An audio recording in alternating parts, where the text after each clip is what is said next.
DIY. DIYers, I did not stream on Juneteenth, but of course, once again, happy late Juneteenth to those of you that partake, that relax, that celebrate it and all that stuff. There was a powerful video that came out on Juneteenth by Vic Mensa, who I'm just loving this complete rebrand, it feels like. Or maybe it's just him just being more open on social media. This is now my second reaction to a Vic Mensa piece of content this year. And that's a whole lot more than I did last year, the year before that. And I'm welcoming it because the music is amazing. He comes back here with a music video called The Word featuring Mick Jenkins. And boy, oh boy, it was a powerful, powerful, powerful visual that I definitely want y'all to check out. So here it goes.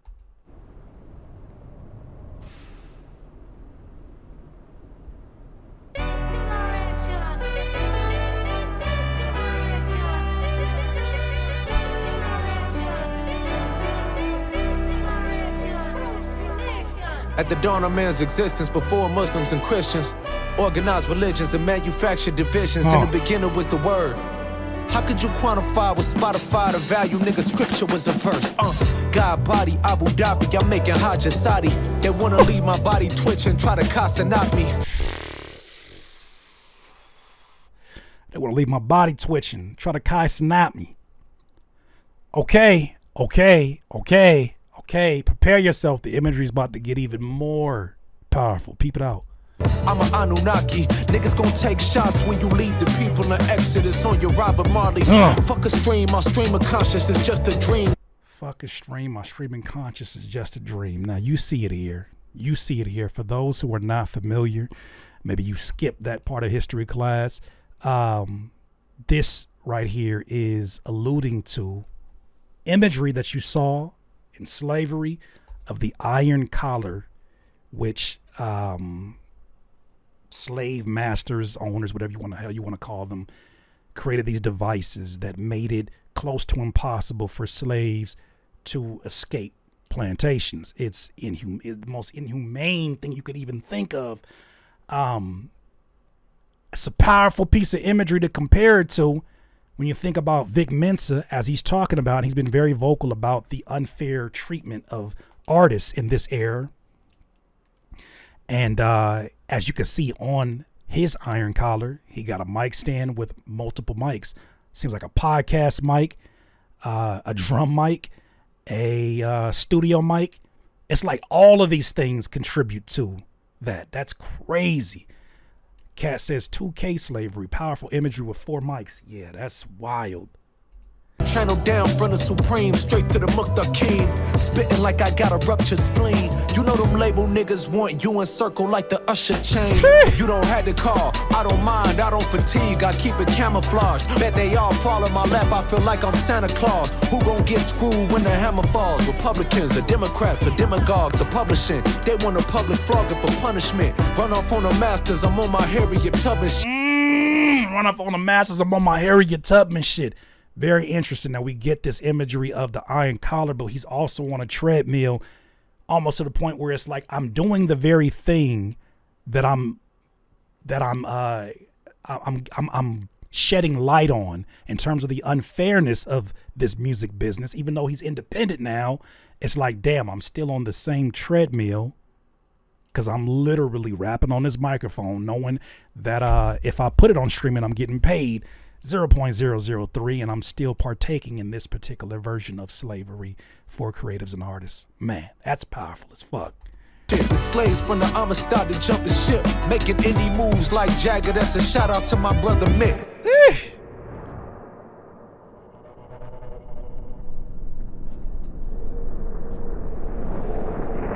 Funny if you gotta wonder what we teaching these niggas. Just get to the money, what we preaching. They'll do to you whatever they do to the least of these niggas for sure. You never get the fish scale if they eat in a row. Heating the flow through cracked concrete, you see a rose peeking through bowl. That's the only way seed could grow. We pick the bear the same way the salmon swim gets the flow. Penmanship show, that don't move the needle like a singer. Don't follow patterns when we use these scissors, watch your fingers. You let the chatter lead.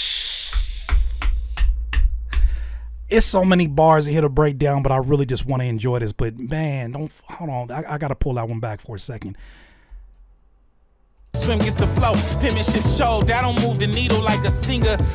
He said penmanship show, that don't move the pen like a needle. What do you say? Hold on. Penmanship show, that don't move the needle like a singer. Like a single. Don't follow patterns when we use these. Don't follow patterns when we use these scissors.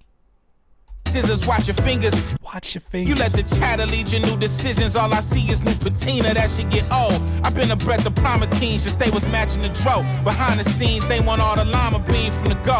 And I'm no longer trying to see how I go. That be how I be, I be on the low. But niggas know where they could find my 10 toes. Either on some business or they in the hands of Miss Cho. The lawn is just as manicured, I know the Ekins is close. I know when they hear these horns, don't know they messing with ghosts. Your suit fit better be spoke, I know that message miss most.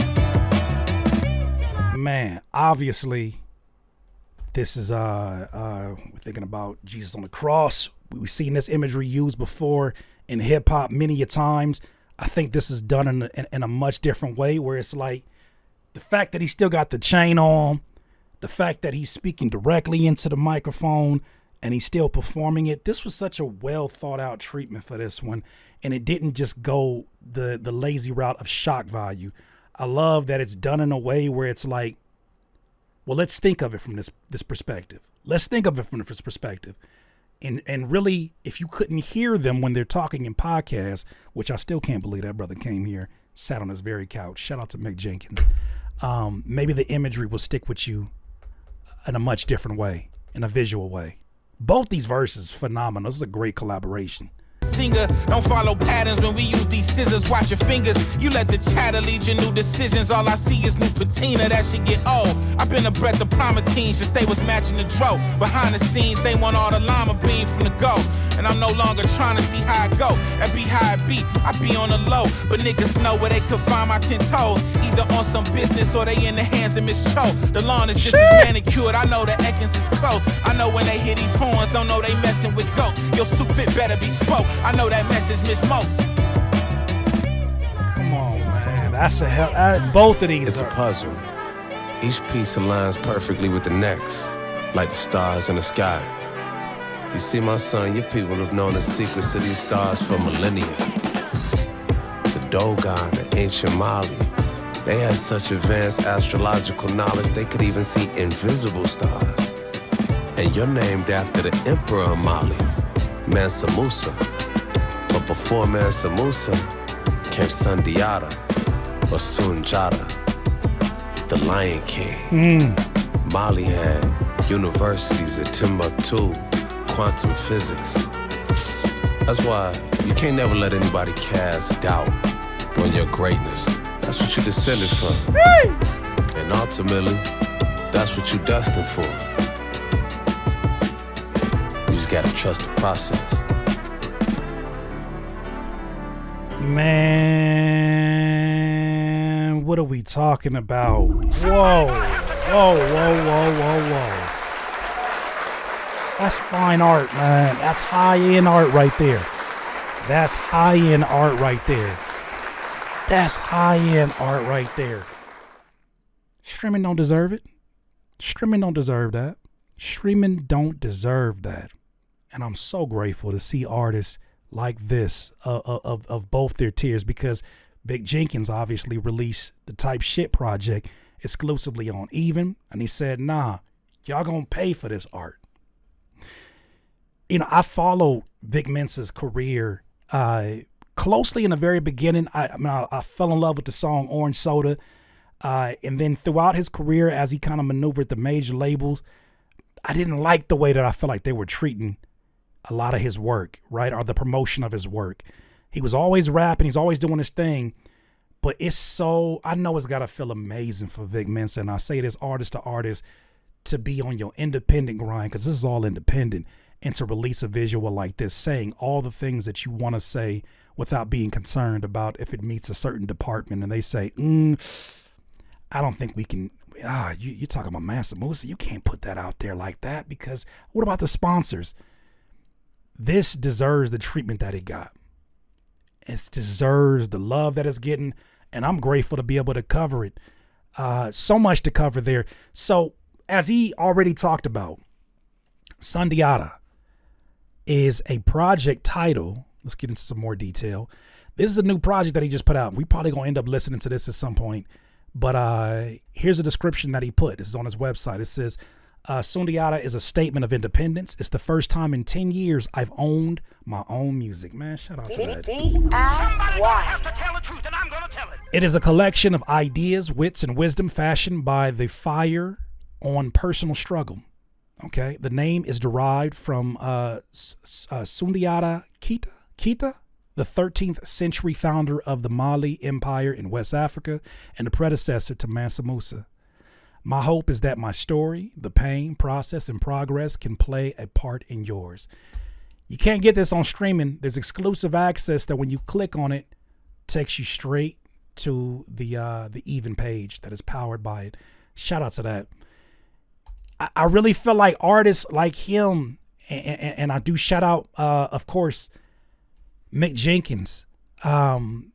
They're doing what I was hoping when I was so loud about what these streaming platforms were doing. When I took my music down from streaming, I was hoping that it would be more of these tier of artists that followed, the ones that are actually making art that we care about. Man, first of all, not just that we care about, but art that you can tell is made from a place of care. Somebody else who does that really well, shout out to Rapsody. Fresh off of her Grammy Award, she just released a project, an EP with Madlib. You can only imagine what that sounds like. Guess what she did? One of her fans just said, I was waiting to buy a vinyl player, record player, when Mos Def dropped Forensics, but Rapsody has decided to ruin that plan and drop a project that is physical only. Yes, you heard that right. You can't listen to the new music that she did with Madlib. You cannot access it on YouTube. You can't get it on streaming. You can't get it on social media. You have to buy a cassette or a vinyl in order to enjoy this experience. I salute you. I don't think you'll understand the heart that takes. I don't think you understand the heart that takes, dog. And when you see Rapsody talk about how important it was for her to work with a legend like Madlib, you see how excited she is in the studio. I imagine that there's people in her circle at some point that are like, are you sure you want to do that? Are you peep this video out? It's a really short video. It's kind of give you an idea of one of the beats that she heard that just had her like, oh my God, I can't believe that he sent this through. Peep it out. This is Rapsody reacting to the music that Madlib sent through.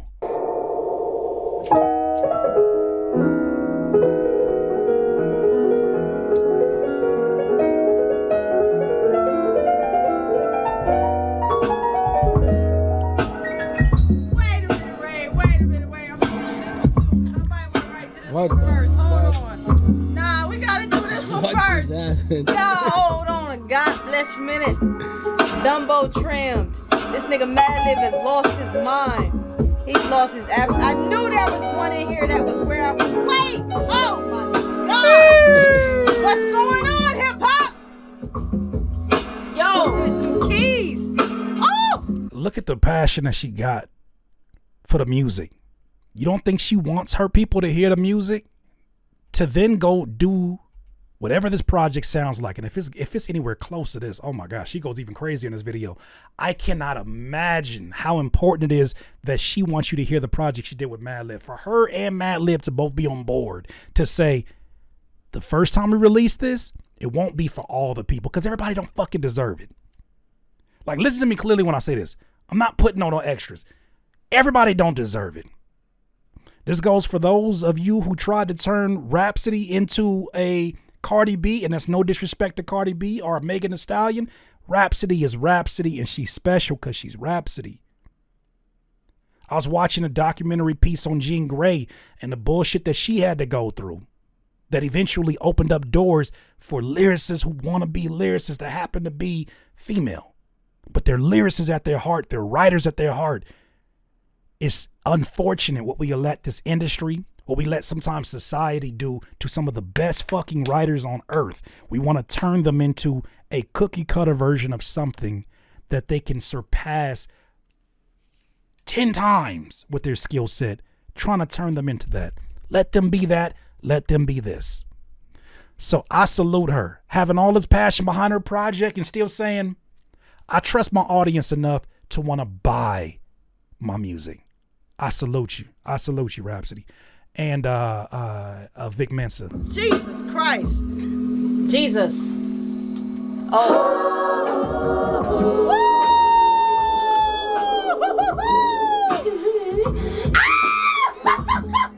Now imagine all that excitement she got, and I know she pinned something crazy to that. Imagine all the excitement an artist like this feels just for one of you snotty nose niggas to be like it's mid. After one listen. You don't deserve the art. You need to pay for it. And if you don't get to hear it, good. It wasn't for your ears anyways. I'm so glad to see. You know, you go to the website here, you see, you can't even get the digital download. She won't even let you have an opportunity to pirate. If you want to pirate this music, you're going to have a record player that has the ability to go straight into USB, into the computer, all of that shit. You got to do some work, which is even amazing that you would want to do that for music. I look at that. I just do nothing but salute these artists because I'm so glad. I'm so glad it's the artists of this tier that are doing things like this because we need y'all to do this. To shift these things. Yes, we know that AI is around us and AI is taking over so many things that we have sometimes taken for granted. But damn it, what does it learn off of if it doesn't have access to it? The ones that we have all this appreciation and love for, we should want to go take that extra step for. Even if that means buying a tape player off of Amazon. I know if you told me right now, as pissed off as Andre 3000 has made me over these last X amount of years, talking about colonoscopies, if the only way I could get a new Andre 3000 album was through a cassette tape, my thirsty ass would be on Amazon and ordering that shit tomorrow. As much shit as I talk, I want what I want because I'm somebody that believes in the artist and I love art that comes from an authentic place, a skilled place, a talented place. High-end art deserves to be treated like that. The Mona Lisa ain't if you want to look at the Mona Lisa is not the Mona Lisa because everybody has access to it. It's because it takes many, many steps to just even smell the air that it exists in. The exclusivity is what makes it high-end art. It's time that we start to treat it. Shout out to my dog, Stevie Crooks. It's important that we start to treat, for those of you, this is not for everybody. This message is not for everybody. For those of you that are making high-end art, you should be paid appropriately for it, and it shouldn't be accessible to every single person living to chop it down to the cookie quality of shit they listen to on a regular basis. Salute to Vic Mensa, Mick Jenkins, and Rapsody, who are leading this in a much different direction than I could ever do. Salute to all of them. DIYers, those are my thoughts on that. You let me know what you think. DIYers, if you enjoyed this content, make sure that you hit the like button and maybe even consider subscribing. Come on, man. Stop being greedy. Peace.